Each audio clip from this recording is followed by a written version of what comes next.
Hello, and welcome to Dad's Do Dinner again, here with me, Christopher Zackley. You're very welcome to the familiar kitchen again. Here we are. This is exciting, isn't it? For two reasons. One, hallelujah! The kids go back to school on Wednesday. Yeah, go back to school. Very exciting. I don't know why I'm so excited. Yeah, give them something to do. Ace. Number two, we're back and we're doing some more cooking together, and I'm hoping you really enjoy this because I thought it would be nice to do our second installment, numero dos, of our tapas recipes. So thank you very much for joining us, and I hope you enjoy this. We've only got a couple today, but I hope you really enjoy them to add to your repertoire of our tapas dishes that we've already done. So shall we go through the ingredients? All right, let's go. So we have some pre-peeled potatoes. Don't punish me, it was because I didn't want you all sitting around for over half an hour watching me go blah blah blah. So I have peeled these baby potatoes. They were on special offer for 49 pp's, and yeah, if you want to use normal potatoes, go for it. I'll show you how to use them later. We have some prime beef. Not really, it was like stewing steak that we bought on special offer as well because I'm tight. But the good thing is about this is that we've saved most of it for a curry later in the week. So we just took a few bits. I'm not joking, there's probably about, what do you reckon, 150 grams there. 5 pieces of beef. Wow, look at me rocking the ingredients. We have some blue cheese. You can use pretty much whatever blue cheese you want, but I would recommend for this one that we use a little bit of Stilton. Lovely, lovely. So we've got some Stilton, we've got some dried garlic. This is very important because what am I always like? Use garlic paste. Not today, I'm sorry. Today is garlic granules, so hopefully you have some of these in your cupboard. I have some smoked paprika, don't panic. I got this humongous tub from a shop that rhymes with the popular 90s and 80s kids program, The Grange. Oh no, that was Grange Hill, wasn't it? What an idiot. Oh well, it's like The Grange. It's now called The Grange. Right, we've got some tuna in a tin. How scientific am I? Tuna in a tin. I've also pre-boiled, yes, I know, I've pre-boiled some eggs, but I promise you won't have to look at my ugly mug for too long today. So I've done 4 eggs. You can do as many eggs as you like and repeat the recipe that we're doing today, but I've done 4 because there's only a couple of us eating eggs this evening, and we're going to have these little tapas bites. So today's tapas is beef and blue cheese croquetas, I guess, which involves potato, hence the potato. And we will do egg, what is it in Spanish? Huevas embarazada, which basically means pregnant eggs. So we'll try and figure that out as we go on. Yes, okay, good. Right, let's get these potatoes done first. Nice sharp knife, please. There is a tiny bit of waste, and I mean tiny bit, I mean that much. It's only so you get a flat bum. Very important that we have flat bums, because when we get these heated up, you'll need these to be nice and flat in the pan. So I do apologise, Mum, that there's a teeny weeny bit of waste, although not that you would be eating these, that's a long story. So a tiny bit of waste, just take off the end so you have 2 nice flat surfaces every time you use the potato. And yes, I've had many comments about me being racist about potatoes. I do apologise. They're not all from Ireland. I'm sorry. Take the end off, put it to one side. You can use these leftovers, of course you can. Just throw them on the pan when we're done. But this is just to give you a really nice idea of how we can do a little bit something different. Remember, tapas is meant to be little nibbles, sort of little hors d'oeuvre things. Actually that's quite flat, that one, I like that one. So I guess the French would say amuse-bouche, which literally means amusement of the mouth, but for tapas we want little buffet style dinner, so we're just going to make sure we have plenty of flat-sided potatoes. I have cheated in a way using baby potatoes because they're the exact right size to use. If you want to use normal potatoes, please do. I have often said that whatever's in your cupboard is what's meant to be cooked on Dad's Stew Dinner, but I do understand if you want to follow me because I's brilliant. Right, little potatoes into a frying pan. I've just had this on the heat to speed things up again. I'll put this on a medium heat. Okay, so we've got ours on our electricity tiara, 3 out of 5 mid heat, mid gas blue, I don't know, gas mark, whatever. Yeah, so we'll just pop these in, start these sizzling off. These are actually going in the oven to finish off, so it's really just to make sure that that nice chippy flavour is developed using what's called the Maynard reaction. The Maynard reaction is the sugars that break down on the surface of the potato, and it's really just as simple as frying them off. So let's get some done. Now, I'm already starting to worry a little bit about how hot this pan is, so I'm actually going to turn this down. Don't tell me off, I've just decided. So let's turn this down to 2. So you might want to turn your gas down. Just make sure they're all covered in oil so that they slip around. And if you have any that pop up like that, shouldn't be too hot yet, so you can either use your fingers, or obviously the safer option is to use spatulas. I'm just an idiot. Right, get off. Glamorous assistant, I'm going to need my spatulas. I do apologise. That will do, thank you very much. Okay. Right. That's a lot more sensible and less scary. Just have these on a really low heat, boys and girls. Oh, sound like a teacher. How cute.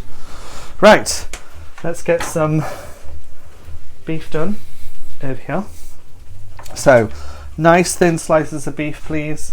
We're going to have, that's probably alright for one of the smaller bits of potato, but you might find that you have other bits of potato that require like a slightly larger size. So I'm going to do a few little bits, and then I'll do some lengthways. 1, 2, 3. So it's not, don't worry, it doesn't have to be flat. It's almost impossible to get beef as flat as, you know, I would like it, but just choose the little clumps like that. Can you see what I'm doing there okay? There we go, just nice and flat. Get those done. And I don't want you to panic too much either. Ideally, what I'd like to do is just put these in the oven and sort of medium rare them, but I know a lot of us Brits don't do medium rare anything, so I'm going to fry these off extremely quickly in the pan. So that's a slightly bigger bit. In fact, yeah, let's do bigger bits on this one. Just for the larger bits of potato. Cut that bit in half.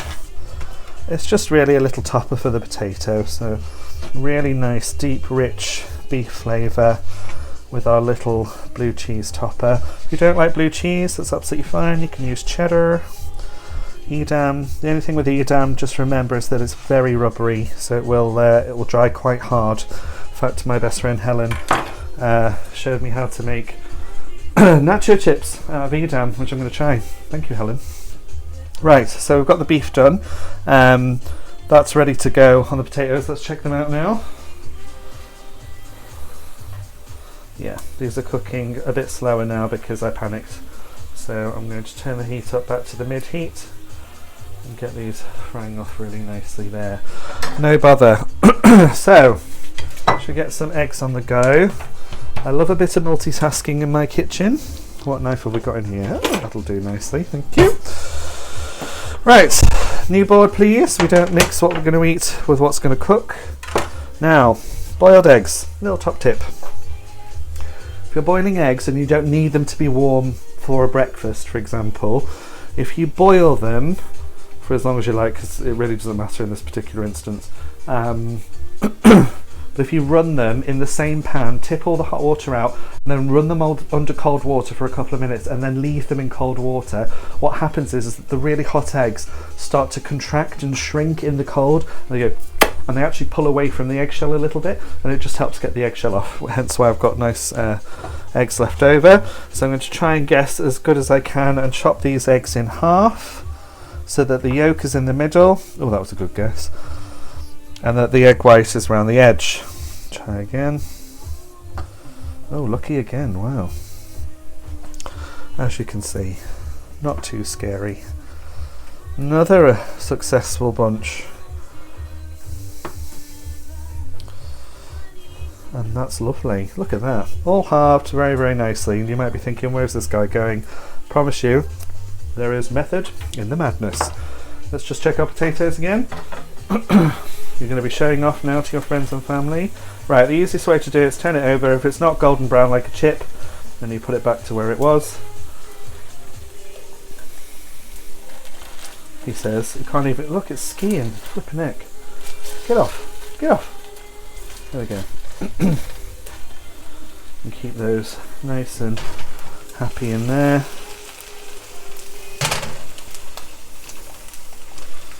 Frying off nicely. They'll be frying, softening, and also getting that lovely golden brown texture that things get when they like chips. And who doesn't like chips? I love chips.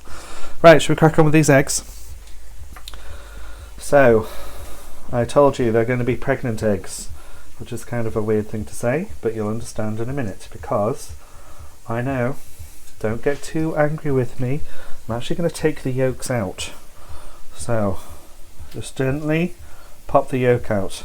Gently pop the yolk out. Gently pop the yolk out. Gently pop the yolk out. Whoop! Gently pop the yolk out. He says, crumbling it in that one. Gently pop the yolk out. Gently pop the yolk out. I say gently because it's quite, see, it's quite easy for these to slip out of your hands and break. Thankfully I haven't broken it, but so what you should be left with is some nice empty egg whites and a load of egg yolks that we're going to use now to make our filling. Okay. So our filling today, my gorgeous glamorous assistant, aka my wife, has chosen to have tuna. You can have anything you like in your stuffed eggs or your huevas embarazada. Oh, look at him. Oh, Mr. Tumbles. You can go and sing. Right, let's get the stuffing on the way. So we've got our egg yolks. We're going to need some tuna. I would suggest that you drain the tuna out, save at least 2/3 of the can for sandwiches. My daughter loves tuna mayo sandwiches, so that's what I'm going to do. Do excuse me. Just going to drain off the tuna because you don't want to see what's in my sink. It may still be alive. Once you've drained off the tuna, should be nice and dry in there. Throw that away. Right. Oh, can you hear that? Sizzle, sizzle. Should we check the tops? Right, let's see how they're doing now. Turn over. Ah, browned. Right, so this is the only pedantic bit. I'm going to have to turn them all over. I am sorry, but I promise you it's going to be well worth it. And the reason why it's going to be well worth it is because they're going to have that lovely chippy taste, but they're not hopefully going to be too floppy. What you don't want is a floppy tapas. I never thought I'd say that. See, they're nice and brown like chips. Super.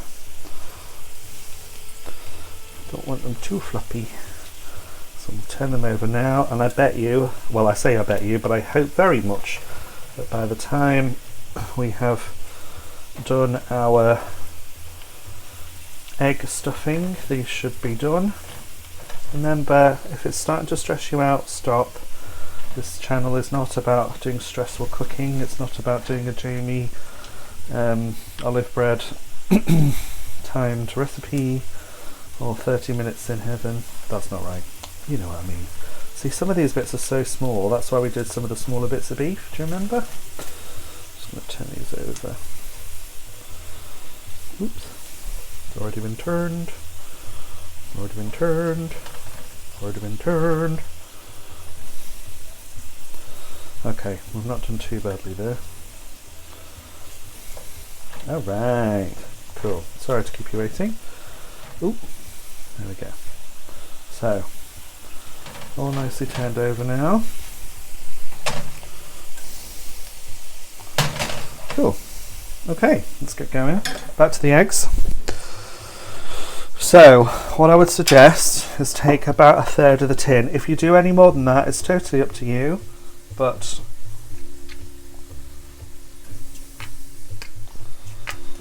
put those in there and then save the rest for a tuna mayo sandwich filler. Honestly, you don't want too much tuna in there at all. Obviously, if you're doing more eggs, you need more tuna. That makes total sense. And then for the rest of the filling, the mayo. A little splodge of mayo in there.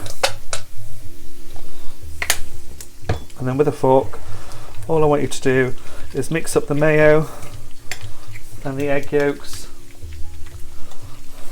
and the tuna into like a really nice golden yellow stuffing. And this is actually now, once we've mixed this up and done this, this is actually going back into the eggs, hence why I was joking by saying they're pregnant eggs, because we are putting more stuffing back into the egg, as it were, except with a bit of added extra. You can chop some tomatoes and put those on top if you want to. We're going to decorate ours with some of that lovely smoked paprika. If you are allergic or you don't want or like picante or smoked paprika, you are very, very welcome to use a herbaceous topping such as parsley to finish off. So can you see it's like a sandwich filler almost. Really nice golden colour from the yolks, nice and fluid from the mayo, and a really nice tuna consistency in there. Okay, so what you're going to do is you're going to take an egg, you're going to take some of your filling, you're going to pop it back into there like that, into the egg. Don't overfill it, and then pop it back on here. If you're worried about moving them when they're full, just place them on the plate where you want them first and fill them that way. That's probably what I should have done in the first place, but I'm a male. Make a little flower. So we'll get these filled up. Don't worry if you run out of filling, you can always fake it with a bit of tuna mayo, but it's always nice to reuse the egg yolks that were in there. You can pretty much fill them with anything as long as you're happy to reuse the egg yolks. If you mix it with mayo, you can pretty much have it with anything. You can have it with peppers, you can have it with spring onion, whatever really, but I like the tuna because the Spanish like their fishy fillings. Made a little bit of a mess, so I'll fix that in a minute. Okay.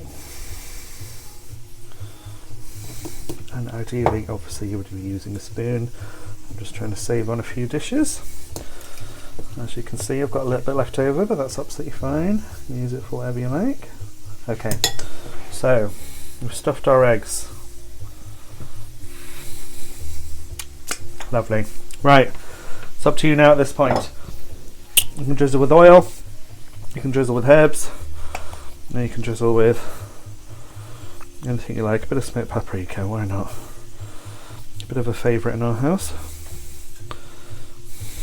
And I just love how beautiful these look. And they go down really well if you've got family who remember deviled eggs. How pretty are they? I haven't completed a dish in a life for ages. So I'm really happy with those, so I'm going to put those on the side for now. Okay, let's see how our potatoes are doing. Oh, they're crispy, that's lovely. They are looking fantastic. So I'm going to try and brown off a couple of these really, really quickly. To be honest, they are so good, I think I'm not going to delay them too much longer. Apart from that one. If you actually push them down in the pan, they blitz through very quickly. There we go. Whoop. Oh no, it's white on there. Okay. Oh, look at them. Actually, they're looking really good. I'm going to turn these off now because they're done. So as long as you're happy that they're brownish on both sides. That's absolutely plenty for me. You want to have a bit of kitchen roll to hand just to dab them off. Oh gosh, now I've got visions of my daughter dabbing. Lovely. Right, so let's get some kitchen roll. And what we're going to do then is we're going to place the beef into the frying pan just to brown it off a little bit, for all us scary Brits who don't like beef tartare. If you do like beef tartare, get it on now after you've dried these off or dabbed them off,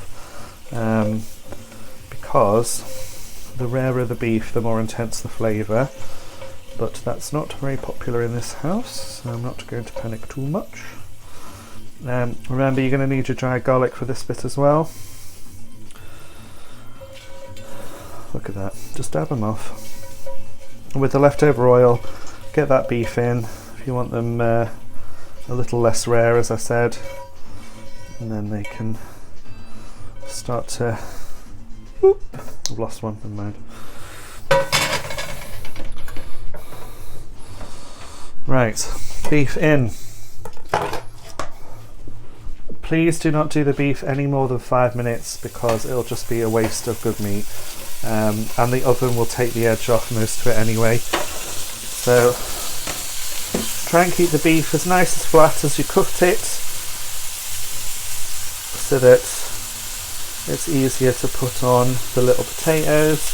I know it might seem very faffy, but I'm telling you, your friends and family will be so impressed the next time you invite them round for pre-dinner drinks or nibbles or whatever. And tapas is such a wonderful way to enjoy food, like a buffet, except it's so much more full of flavour than a mushroom vol au vent, as my grandma used to do. As you can see, look, I'm literally brown and flip, brown and flip, brown and flip.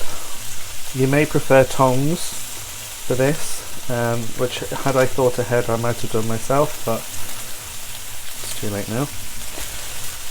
Get these all round off and then heat off. And I mean it, people, don't overcook them, you will regret it. Heat off, look, kept to my word. Right, while those are finishing off, one escaped, do beg your pardon. 5, 4, 3, 2, 1. No more. Do not overcook them. I'm watching you. That's a bit creepy. Right. Oven tray. I put a bit of fry light on in the hope that I wasn't going to burn anything, but thankfully I think I've done an okay job.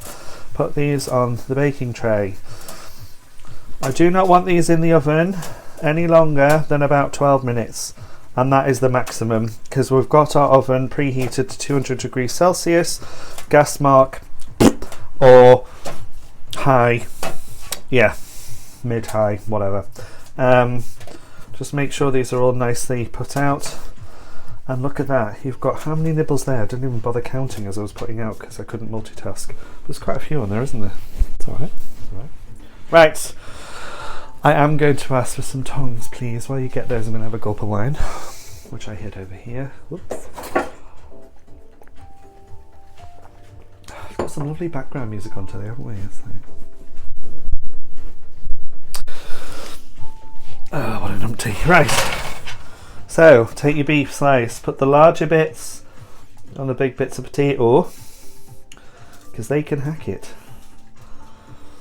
And the smaller bits on the smaller bit of potato. Oh my gosh, it's like science. Okay, don't freak out, you vegetarians. You shouldn't be. I will do some more veggie stuff, I promise. But at the moment, us carnivores liking a teeny weeny bit of blood coming out of there at the moment, and that's because it's full of flavour still. This might seem like really random placement, but I'm trying to place the beef sizes as per the potato wedges and not doing a great job. Honestly, it's a good job I don't have a degree. And when these come out, the cheese that you've chosen to place on the top, and I mean the tiny bit of cheese here, hopefully will have sealed the meat on so everything doesn't fly off in your fingers as you're doing these, because that would be a waste. And I don't think I've done enough beef, but who cares? Do you care? I don't care. There we go, one last piece of beef. Which one should go for? That one? I'll take those off. Sorry, you didn't make the final cut. Goodbye, Auf Wiedersehen. Choose baby. Right, and that one. Sorry. Okay, so we've got some nice little nibbles here. And because we've already browned these off, all I'm going to do with the cheese is literally as scientific as this. Okay, take your block of blue cheese and take the teeniest bit. You can either slice it off or pull it off with your fingers. It's your choice, but do not overdo it. If you overdo it, all it will do is leak all over the baking tray and cause you problems. And to be honest, we'll have enough problems. Look, it's the tiniest little bit ever. It's flavour, not baking. If we're going to be baking, then go on to channel 4. And literally, if you think that a little bit that's just peeled off is too big for that piece, then put it on a big bit. And if you think you've got a smaller bit, just put it on a smaller bit. But it really, all this cheese will do is melt onto the beef and hopefully seal it onto the potato. And when you serve these up, we're going to have a photo later on Facebook. When you serve these up, I would suggest that you use a flat spatula or fish slice to get these off. And you can serve these with a cocktail stick, or whatever you like really, or just, yeah, get your fingers in there. Ooh, that was a curly bit of beef, see? Not helpful at all. Right, nearly there. Once all this is done, these are going in the oven for how many minutes, ladies and gents? 12 minutes max. If they're going any longer than that, you're going to have burnt potatoes, burnt meat and burnt cheese. So let's not overdo it. Okay, flavour. Flavour, flavour. Look at that. I think that is the most that we're going to do. Oh, I missed one. How rude. There we go. There we go. So these are going to go in the oven now. 12 minutes. Once these are done, we'll get them out with the eggs. We're going to have a bit of corn on the cob, a bit of salad. It'll look so lovely. And add to our very nice and hopefully successful tapas repertoire. Have one more look, see what you think. There we go. Thank you so much again for joining us on Dad's Do Dinner. We will show you the photos on our Facebook and Insta pages later. See you soon.